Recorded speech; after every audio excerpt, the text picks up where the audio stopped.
Hey, my name is Tucker Hickman, and this is my International Case 2 assignment. The event I have chosen was hazardous air quality levels in Lahore, Pakistan. So a little bit of background. On October 29th, 2025, just about 2 weeks ago, air quality levels reached a hazardous status in the city of Lahore in Pakistan. Um, Officially, it was they had a AQI, or air quality index, of 396 AQI, which meets the hazardous standards. What air quality index is, I'll get into a little bit later, but so Lahore is a city in Pakistan, which has a total population or estimated population of about 14.8 million people.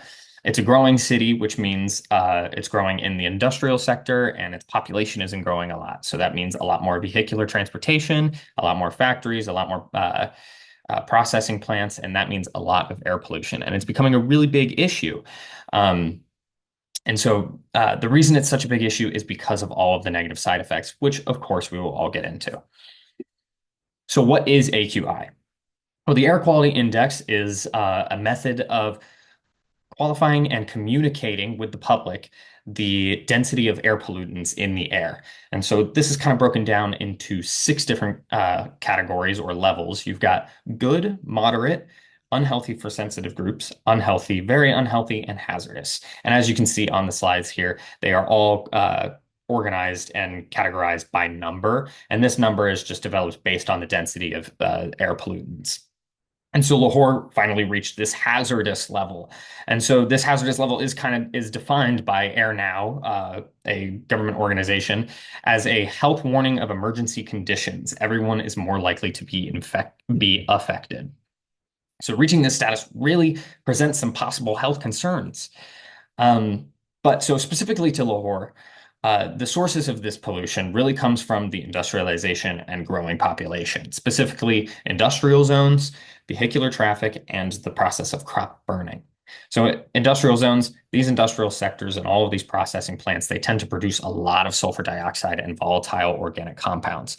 They're not sustainable. They don't rely on sustainable energy resources. And so that produces a lot of air pollution. Second, you've got a lot of vehicular traffic. There's not much of a public transportation system. Everybody drives their own vehicles, obviously gas-powered vehicles, not electric.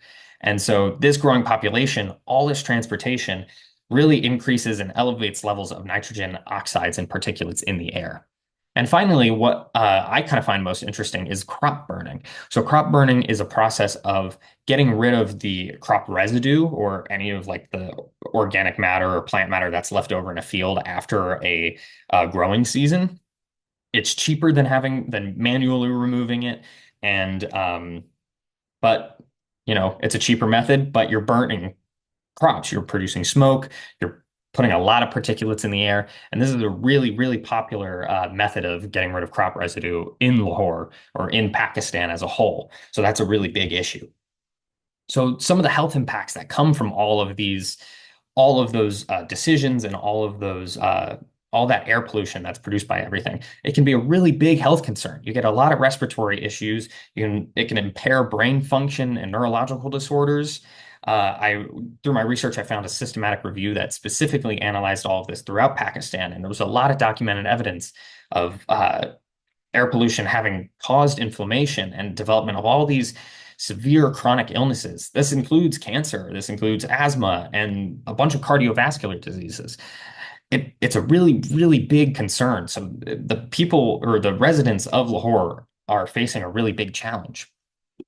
So what now? What do we do to address this challenge? What do we do to address those concerns? How can people protect themselves? How can we become more sustainable? Well, first of all, health protections for people are really, really important.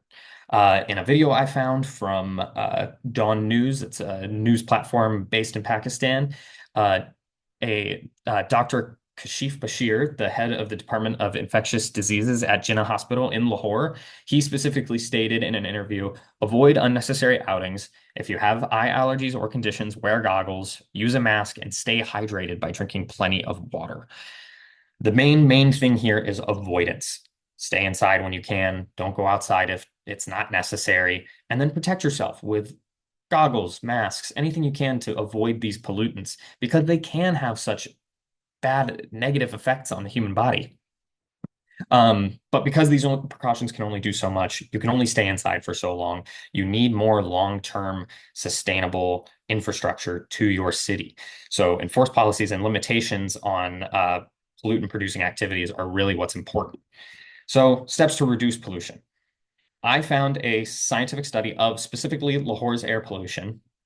It predicted its future production and recommended a lot of beneficial methods of reducing air pollution that should be implemented throughout the future. And this included stricter air quality standards, offering tax breaks for new renewable resources, and improving transportation infrastructure. These are all really great ideas, but what is Lahore doing now to stop this, now that it has reached this hazardous level of air pollution? Well, they have tried to take some steps in the right direction. They have tried to take some action. So first of all, they have banned burning of solid wastes and crop residue.